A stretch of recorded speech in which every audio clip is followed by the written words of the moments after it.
నిజం నిరంకుశత్వానికి వ్యతిరేకంగా ఎదురొడ్డి పోరాటం చేసిన గిరిజన యోధుడు కొమరం భీం 82వ వర్ధంతి వేడుకలు ఆసిఫాబాద్ జిల్లా జోడేఘాట్లో ఘనంగా జరిగాయి.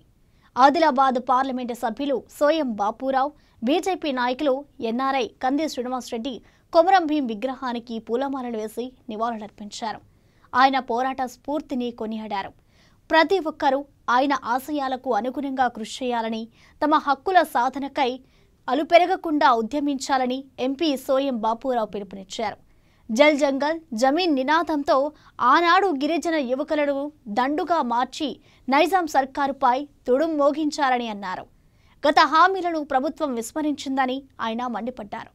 పోడు వ్యవసాయం చేసుకుంటున్న ఆదివాసీ బిడ్డలపై దౌర్జన్యం చేస్తుందని, వారిని అడవుల నుండి వెళ్లగొట్టేందుకు కుట్ర పన్నుతోందని కంది శ్రీనివాసరెడ్డి అన్నారు.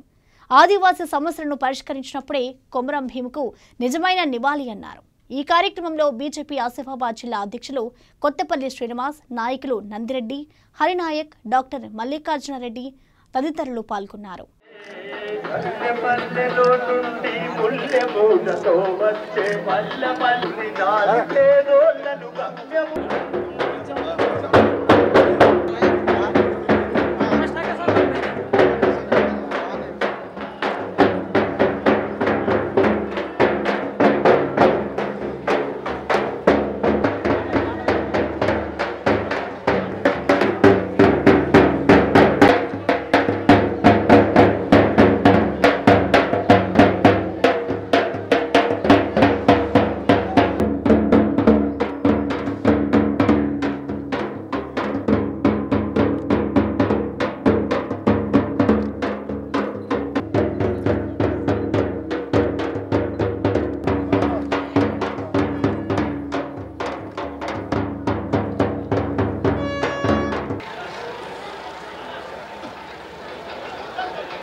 ఇది ఆదివాసులు నిర్ణయించారు కాబట్టి ఖచ్చితంగా దినకర్ రెడ్డి గారు కాబట్టి వెంటనే ఆదివాసీలందరికీ కూడా క్షమాపణ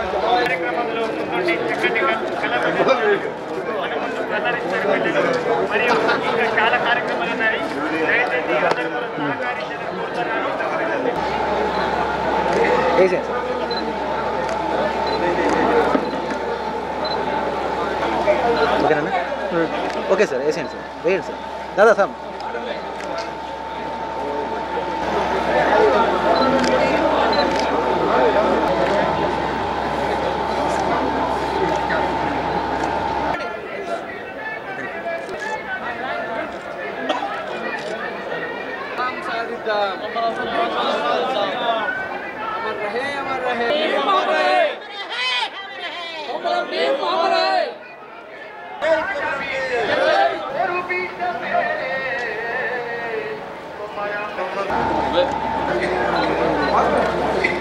करो हमने जैसे करो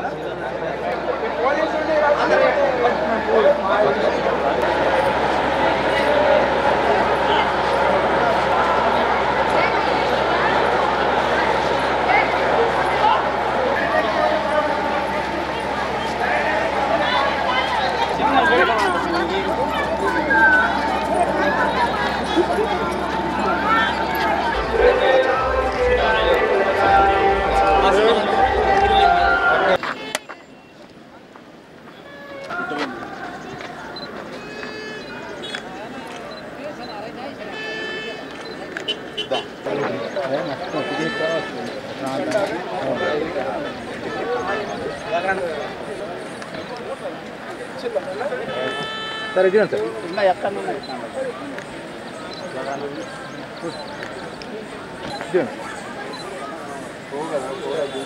సార్ ఇక్కడ పట్టుకోండి సార్ కూడదు సార్ అధ్యక్ష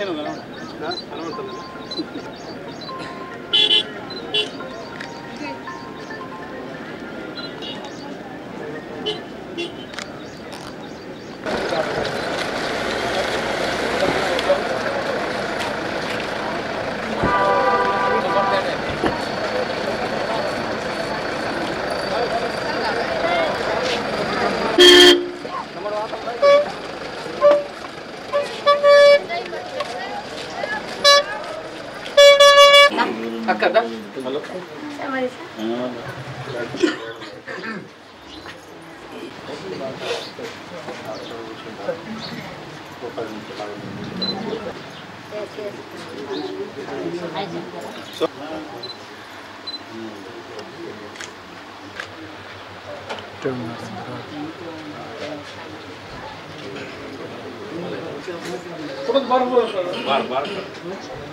సరే బాగా రకండి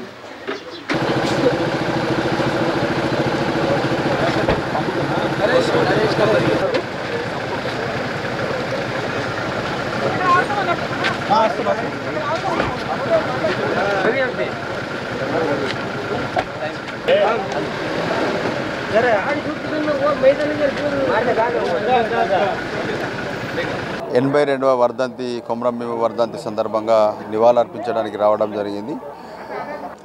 గత సంవత్సరము 81 వర్ధంతిలో ఇచ్చిన హామీలు ఏవైతే ఉన్నాయో వాటిని పూర్తి చేయకుండానే మళ్ళీ నివాళులు అర్పించడం జరిగింది అంటే ఎంత సిగ్గుచేటో రాష్ట్ర ప్రభుత్వం అర్థం చేసుకోవాలి, ఆదివాసులు కూడా అర్థం చేసుకోవాలి. ఈ రాష్ట్ర ప్రభుత్వం ఎంత మోసం చేస్తుంది అనేది మీరు ఒకసారి అర్థం చేసుకోవాలని కూడా ఆదివాసీ ప్రజల్ని విజ్ఞప్తి చేయడం జరుగుతుంది. ముఖ్యంగా ఇవాళ ఈ రాష్ట్ర ప్రభుత్వం ఏం చేస్తుంది అంటే కేవలం ఆదివాసీ భవన్ గట్టో లేకుంటే మ్యూజియం గట్టో ఆదివాసులు అభివృద్ధి అయినారు అని ప్రచారం చేస్తుంది. వాస్తవంగా ఆదివాసీ భవన్ కొమరంభీం గారి వర్ధంతిలు జయంతిలు రెండు చేసుకుంటున్నాం, కానీ ఎంతో ఆయన వర్ధంతులకు జయంతులకు హడావిడి చేస్తున్నాం. ఓ 2-3 బిల్డింగులు కట్టి వాటికి పేర్లు పెట్టి ఏదో జాతికి అంకితం చేస్తున్నామని చెప్తున్నాం, కానీ ఆదివాసీ బిడ్డల హక్కుల కోసం వాళ్ళ భూములు పెత్తందారులు వాళ్ళ భూములు గుంజుకుంటుంటే పోడు వ్యవసాయం చేసుకుంటున్నటువంటి బిడ్డలు అడవుల మీద మొదటి హక్కు ఆదివాసీ బిడ్డలదే. అడవులకు రాజు ఆదివాసీ బిడ్డనే. అటువంటి బిడ్డని ఎల్లగొట్టి పోడు భూముల మీద వ్యవసాయం చేసుకున్నటువంటి ఆదివాసీ బిడ్డల్ని తన్ని తరిమేసేటువంటి భయంకరమైనటువంటి కుట్ర ఈ రాష్ట్ర ప్రభుత్వం చేస్తున్నది. ఈ కేసీఆర్ టీఆర్ఎస్ ప్రభుత్వము ఆదివాసీలు హక్కుల కోసం పోరాడితే వాళ్ళని ఉక్కుపాదంతో అణిచేసి వాళ్ళ మీద దౌర్జన్యం చేసి ఎగబడి తెగబడి వాళ్ళని భయపెట్టి మళ్ళీ వాళ్ళని ఎటువంటి అభివృద్ధి లేకుండా 2 బిల్డింగులు కట్టించి వర్ధంతులు జయంతులు ఘనంగా చేసినంత మాత్రాన ఆదివాసీ బతుకులు మారతాయా? ఇదేనా మనం కోరుకున్నది? 75 సంవత్సరాలు అయింది స్వాతంత్రం వచ్చి, ఇంకా వాళ్ళ ఆదివాసీ బిడ్డల బతుకులు ఇందుకు ఎట్లున్నాయి? ఎందుకున్నాయి ఇట్లా? దీనికి కారకులు ఎవరు? ఆదివాసీలు వెనకబడలే, రాజకీయ నాయకులే ఆదివాసీల్ని వెనకబడేసిండ్రు. ఇన్నేళ్ళు పాలించినటువంటి ప్రభుత్వాలు ఆదివాసీల గురించి ఎందుకు పట్టించుకోలే? డెంగ్యూతోని, మలేరియాతోని, విషజ్వరాలతోని, కలుషిత నీళ్లతోని పిట్టల్లాగా ఆదివాసీ బిడ్డలు రాలిపోతుంటే ఈ ప్రభుత్వంకు చీమగుట్టినట్టయిన ఉన్నదా? ఈ ప్రభుత్వం మొద్దు నిద్రని వదిలిందా? ఇవన్నిటికీ ఆదివాసీ బిడ్డలారా మనం సంఘటితంగా పోరాడితేనే వీటన్నిటి మీద మా గౌరవ ఎంపీ సోయం బాపురావు గారు కావచ్చు, వారి టీం కావచ్చు, తుడుందెబ్బ మోగించిన నినాదంతోనే కదా ఈ మాత్రమైనటువంటి సౌకర్యాలు కలుగుతున్నాయి. మళ్ళీ తుడుంని మోగించాలా? ఆ మోగించిన దెబ్బ ఈ రాష్ట్ర ప్రభుత్వం కుంభకర్ణ నిద్రను లేపేది ఈ తుడుం దెబ్బనే. ఆదివాసీ బిడ్డలారా సంఘటితం కాకపోతే, పోరాటం చేయకపోతే, రోడ్ల మీదకి వచ్చి ప్రభుత్వాన్ని నిలదీయకపోతే ఈ ప్రభుత్వం మొద్దు నిద్ర కుంభకర్ణ నిద్ర నుంచి వదిలి రాదు. మళ్ళీ కొమరం భీమ్ గారు 39 సంవత్సరాల వయసుల్నే అమరుడిగా త్యాగం చేసిండు. మరి ఆదివాసీ బిడ్డలకు 75 ఏళ్ళ నుంచి కూడా ఆయన 82వ వర్ధంతి జరుపుకుంటున్నాం. చనిపోయి 82 ఏళ్ళైంది. ఈ సమస్యలు ఇట్లనే ఎందుకున్నాయి? రోడ్లు లేకుండా మన గ్రామాలు బాలింతని కూడా తరలించుకుపోయే పరిస్థితి ఎందుకు లేదు? ఇదేనా 75 ఏళ్ళ స్వాతంత్రం మనం గర్వంగా చెప్పుకుంటున్నది? ఈ రాష్ట్ర ప్రభుత్వంకు 8 ఏళ్ళ నుంచి 8.5 ఏళ్ళ నుంచి సోయి లేదా? ప్రభుత్వం బాధ్యత కాదా? ప్రాథమిక ఆరోగ్య కేంద్రాలు నిర్మించడం ఆదివాసీ గూడెళ్ళల్లో రాష్ట్ర ప్రభుత్వం బాధ్యత కాదా?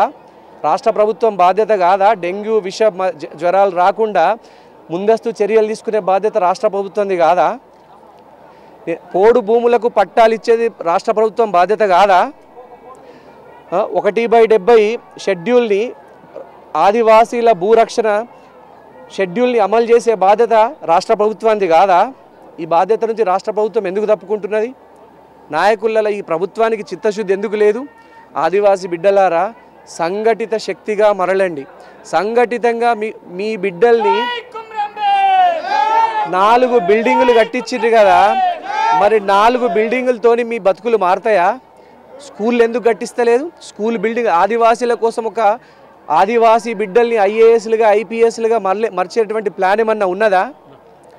ఆదివాసీల బిడ్డలు చదువుకునే ఊర్లలో స్కూళ్ళు ఎట్లున్నాయి? ఎంత దారుణంగా ఉన్నాయి? ఈ బిడ్డలకు ఏమన్నా ప్రత్యేకమైనటువంటి విద్యా కోసం కృషి చేసేటువంటి ప్రభుత్వం కనిపిస్తున్నాయా మీకు? ఆదివాసీ బిడ్డల్ని కేవలం ఓటు బ్యాంకులుగా వాడుకొని ఆ బిడ్డల్ని ఓట్ల డబ్బాలో ఓట్లు నింపుకున్న తర్వాత వాళ్ళ సంక్షేమాన్ని గాలికి వదిలేయడమే ఈ రాష్ట్ర ప్రభుత్వం పని. ఆదివాసీ బిడ్డలందరూ మీ హక్కుల కోసం పోరాడకపోతే, మీరు ఈసారి ఇంకా మోసపోతే, ఇక నుంచి కూడా మోసపోతే మీరు గోసపోతారు. మిమ్మల్ని కాపాడుకునే బాధ్యత మీరే. మీ రక్షణ బాధ్యత మీరు తీసుకోవాలంటే కనుక సంఘటితంగా తిరగబడి ఈ ప్రభుత్వం నుంచి ఉద్యమాలు చేసి మీ హక్కుల్ని సాధించుకోండి. ఇదే నేను ఆదివాసీ బిడ్డలకి, కొమరం భీమ్కి మనం గొప్పగా అర్పించేటువంటి నివాళులని నేను మనస్ఫూర్తిగా తెలియజేసుకుంటున్నా. Thank you so much.